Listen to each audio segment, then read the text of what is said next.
All my friends ghosted me and spread rumors that I was a boyfriend stealing bop after my best friend fed them lies. Now 6 years later, they're reaching out for forgiveness because the guilt is eating them alive. Posted by you/CCTV_109. I, 28F, used to be best friends with Anna, 28F, since high school. She was popular and outgoing, while I was the introverted nerdy friend. In high school, I had a crush on Ethan, 28M, but I assumed he'd prefer Anna, so I stayed out of it. They started dating, and I supported her reluctantly because of their toxic, on and off relationship. Over time, I grew to dislike Ethan because he was rude and mean. They broke up when we were 21 but got back together a year later and eventually got engaged when we were 23. 3 months before the wedding, Ethan drunkenly called me, asking why I rejected him.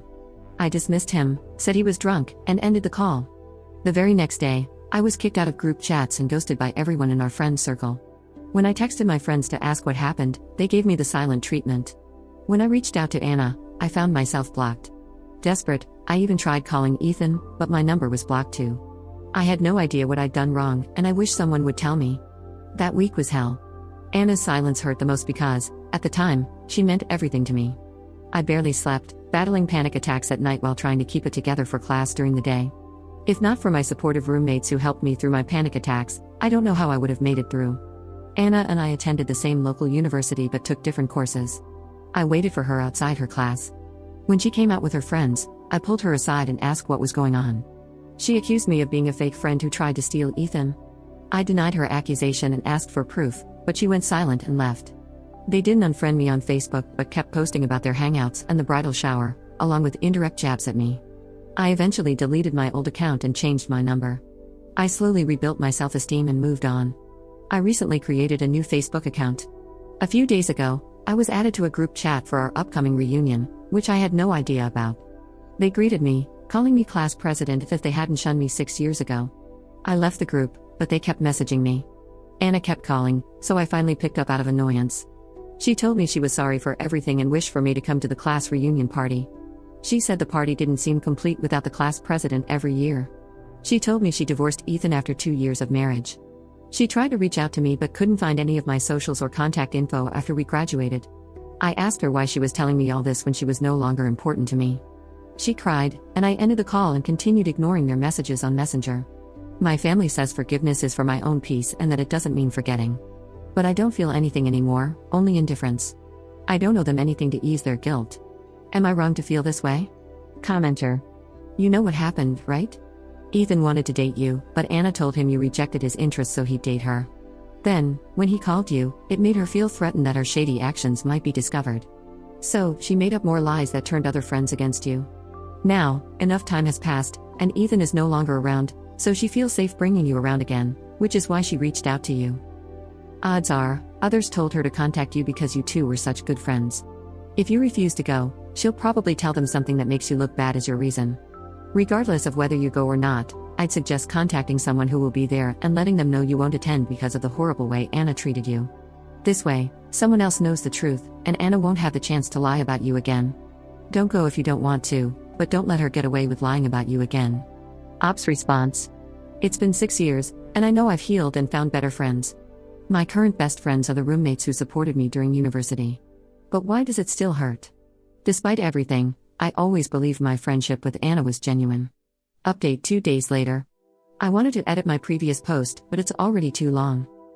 Just a quick disclaimer, I created my Facebook account 2 weeks ago after mustering the courage to do so despite my past trauma. I use fake names and ages for anonymity.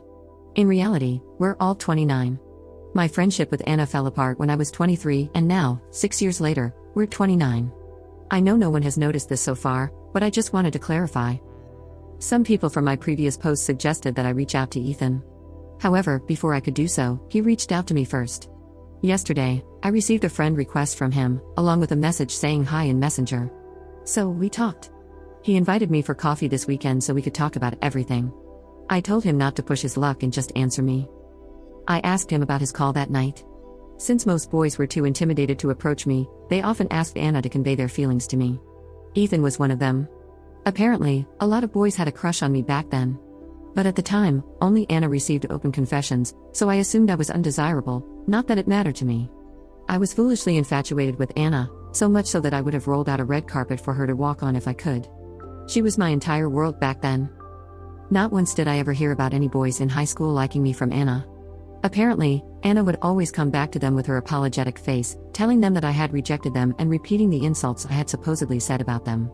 No wonder some people back in high school called me arrogant and disliked me for some reason. I just thought it was because I was a strict class president and student committee member. Unlike Anna, who was friendly and charming, I was strict, sharp-tongued, and rarely smiled. I don't owe anyone a smile. Ethan explained that he was mean to me back then because Anna told him I had said he was an orphan abandoned by his parents. This was a particularly sensitive topic for him, as he had been raised by his grandparents since childhood. He later discovered the truth when Anna inadvertently admitted it during an argument.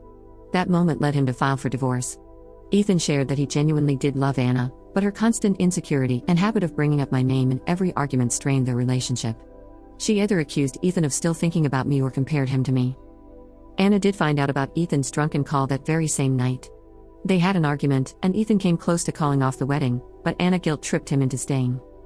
Neither Ethan nor Anna lied or twisted the story. Anna simply told our entire friend group to stop talking to me. They knew I hadn't done anything wrong, but somehow, it was still my fault that Ethan had unresolved feelings toward me. I was, and still am, an introvert, and most of my friends back then were hers. It wasn't surprising that they followed her lead when she turned against me. They were always her friends, not mine. Anna and my ex-classmates then painted me as a villain to the other friends from high school. Ethan didn't do anything to help me because he was manipulated into hating me, his words, not mine. That's why I changed my number and deleted all my social media accounts. While no one directly bombarded me with mean messages, I constantly saw posts that seemed to be aimed at me, even though my name was never mentioned. Ethan only revealed everything to the others after his divorce from Anna was finalized. Now, Anna and my ex-classmates are the ones being shunned by the others, since 2 years ago. Ethan said he owed me an apology, though he knew it wouldn't be enough after everything that happened. While he never smeared my name, he stood on the sidelines and did nothing simply because I rejected him and called him an abandoned orphan during high school. He asked me if I would be going to the upcoming reunion party. Turns out the reunion party this time was for the 1995 high school batch. My ex-classmates probably wanted their former class president to attend for appearances. I told him I wouldn't go. He said I could sit with him and his ex-classmates if I wanted to. Why would I? Brother, ugh. I told him I wouldn't be attending because I have no friends from high school. He mentioned that the others would be sad if they heard I said that. Well, screw them. I received a lot more messages from old friends, but I didn't respond to any of them. I have no attachment to them. I told Anna that Ethan had already told me everything. She called me on Messenger again, sobbing. She admitted she might have been a terrible friend, but that she did care about me. All those years, I was always on her mind. I was too attached to her back then because she was my first real friend, as I had no friends in middle school. I was too shy and quiet to make friends. Anna taught me how to make friends and overcome my social anxiety, introducing me to a lot of people. I learned to cook for her and took care of her when she was sick. I even protected her from creeps. Everything I did was for her. Now that I think about it, it was kind of unhealthy. Maybe she wanted me to be that version of myself again, only for her convenience. She begged me to try again, saying she would be a better person for me. But I just ended the call and blocked her. After a few minutes of contemplation, I decided to delete my Facebook account again. I have a feeling that if I didn't, they would keep bothering me. I'll settle for a fake account. The main reason I made my Facebook account was to play Harvest Town anyway. Sorry for the long post. This will be my one and only update. I want to thank the 4 people who personally messaged me on Reddit. Your messages meant a lot, as not many people have done so much for me in my life. I hope my update answered your questions. Farewell. Edit. English is not my first language. We were born in 1995.